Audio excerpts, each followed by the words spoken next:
हैं सब लोग। एनटीपीसी से कुछ वैकेंसी आई हैं तो उसके बारे में हम लोग बात करेंगे। जो वैकेंसी हैं ये माइनिंग ओवरमैन के लिए और जो है सरदार के लिए वैकेंसी हैं। तो इसके बारे में हम लोग बात कर लेते हैं। जो ये वैकेंसी होने वाली है 3 साल के अनुबंध पे जो है 3 साल के कॉन्ट्रैक्ट पे वैकेंसी ये पोस्ट करी जाएगी, ये पोस्टिंग की जाएगी। जो माइनिंग ओवरमैन के लिए वैकेंसी है, माइनिंग ओवरमैन जो है ये मैनेजर के अंडर में काम करते हैं। जो लोग इसके लिए एलिजिबल हैं उनको पता होगा। और ये नंबर ऑफ वैकेंसी जो हैं 74 वैकेंसी हैं, 3 साल के लिए फिक्स टर्म पे ये वैकेंसी हैं। डिप्लोमा होना चाहिए इसके लिए क्वालिफ़िकेशन डिप्लोमा माइनिंग इंजीनियरिंग में डिप्लोमा होना चाहिए और प्लस जो है आपके पास एक वैलिड सर्टिफिकेट जो है होना चाहिए जो है इसके माइनिंग का। एक और जो योग्यता आपके पास होनी चाहिए वो है जो है प्राथमिक उपचार के लिए आपके पास सेंट जॉन्स एम्बुलेंस एसोसिएशन से आपके पास सर्टिफिकेट होना चाहिए। प्लस एक्सपीरियंस जो इसमें माँगा हुआ 5 साल का जो है आपका एक एक्सपीरियंस होना चाहिए कोल माइन में काम करने के लिए 5 साल का एक्सपीरियंस आपके पास होना चाहिए। अपर एज जो इसकी है 57 वर्ष है, तो 57 साल से पहले आप अगर आप हैं 57 साल के अंदर हैं तो आप अप्लाई कर सकते हैं।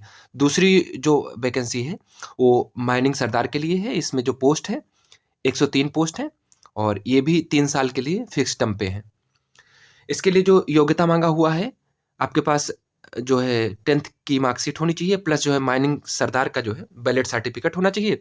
उसके बाद में आपके पास प्राथमिक उपचार का जो है सर्टिफिकेट होना चाहिए जो Saint John's Ambulance Association issue करेगा, तो उस वहाँ से आपके बना हुआ सर्टिफिकेट भी होना चाहिए। प्लस 1 ईयर का एक्सपीरियंस जो है आपके पास 1 ईयर का जो है एक्सपीरियंस आपके पास होना चाहिए माइनिंग जो कोल माइन में काम करने का 1 ईयर का एक्सपीरियंस होना चाहिए आपके पास। अपर एज इसकी भी 57 वर्ष है।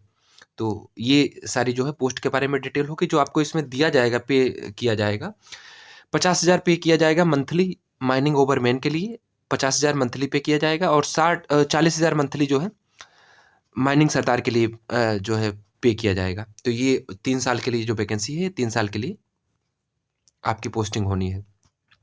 जो आपकी जो पोस्टिंग होगी, आपकी जो वैकेंसी है, टोटल वैकेंसी के बारे में बात कर लेते हैं। ये बरवाडीह से जो वैकेंसी है ये टोटल 37 वैकेंसी हैं और फिर उसके बाद में जो है केरनदारी से भी जो वैकेंसी हैं ये 20 वैकेंसी हैं। केरनदारी झारखंड में है और बरवाडीह भी झारखंड में है। फिर दुलंगा जो पड़ता है आपका उड़ीसा में, यहाँ से 9 वैकेंसी हैं और तेलाईपल्ली जो है ये छत्तीसगढ़ में पड़ता है, यहाँ से 37 वैकेंसी है। टोटल जो नंबर ऑफ वैकेंसी है 103 वैकेंसी है माइनिंग सरदार के लिए। जो माइनिंग ओवरमैन के लिए वैकेंसी है उसके बारे में भी बात कर लेते हैं। ये बरवाडीह से 21 वैकेंसी हैं, केरनदारी से 24 वैकेंसी हैं और दुलंगा से ये जो वैकेंसी हैं 3 हैं और तेलाईपल्ली से 26 वैकेंसी, टोटल 74 वैकेंसी हैं। इसमें जो एलिजिबल कैंडिडेट हैं उनके लिए जो पहले मतलब पेपर होगा, रिटन टेस्ट होगा, उसके बाद में स्किल टेस्ट होगा आपका, जो उसके बाद में आपकी भर्ती की जाएगी।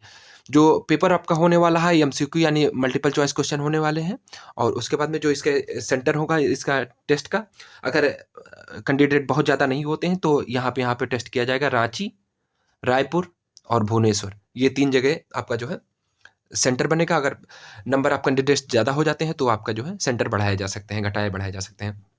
जो पेपर का माध्यम होगा वो अंग्रेजी और हिंदी दोनों में पेपर हो सकते हैं, तो आप दोनों में से जिसमें चाहे कंफर्ट है आप पेपर दे सकते हैं, कोई इशू नहीं है। जो स्किल टेस्ट होगा आपका कि आप कोल माइन में काम करने के लिए फिट हैं या नहीं है, तो जो स्किल टेस्ट होगा वो आपका जो है क्वालिफाइंग नेचर का होगा। आपकी जो मेरिट बनेगी वो केवल जो है रिटन यानी कि जो एमसीक्यू होंगे, एमसीक्यू वाला पेपर होगा ओएमआर पे, उसी के बेस पे जो है आपका आपकी मेरिट बनेगी और फाइनल सिलेक्शन जो है रिटन टेस्ट के आधार पे फाइनल सिलेक्शन आपका किया जाएगा। तो ये डिटेल होगी। अगली जो डिटेल है इसके लिए जो बतानी है आपको कि ये मैं पहले बता चुका हूँ, स्किल टेस्ट जो है क्वालिफाइंग नेचर का होगा और जो आपका जो ये टेस्ट होने वाला है एमसीक्यू वाला, ये 100 मार्क्स का होगा। तो 100 मार्क्स पे ही आपकी जो है मेरिट बनेगी, तो 100 मार्क्स के आधार पे आपकी मेरिट बनेगी।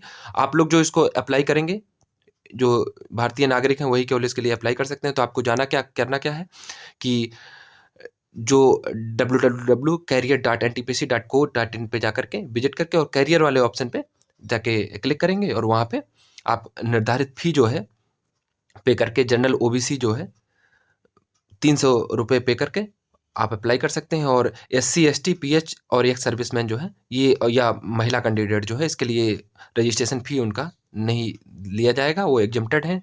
तो उनको कोई फी पेमेंट नहीं करना है। जनरल ओबीसी ईडब्ल्यूएस कैटेगरी को केवल 300 रुपये जो है पे करना है।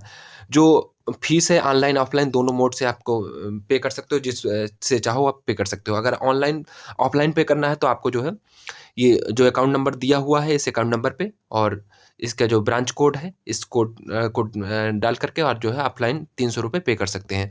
अगर आपको ऑनलाइन पे करना है तो आप ऑनलाइन मोड में भी जा करके debit card, credit card, net banking किसी के थ्रू जो है आप जा करके पे कर सकते हैं। आफ्टर जो है जब आप पे कर देंगे, सारा कुछ सबमिट कर देंगे तो आपको एक जो है रजिस्ट्रेशन नंबर मिल जाएगा। वो आपके जो है फर्दर जो है फ्यूचर के लिए काम करेगा। तो आपको सारी डिटेल जो है वो उसी के आधार पे आपको सूचित की जाएँगी।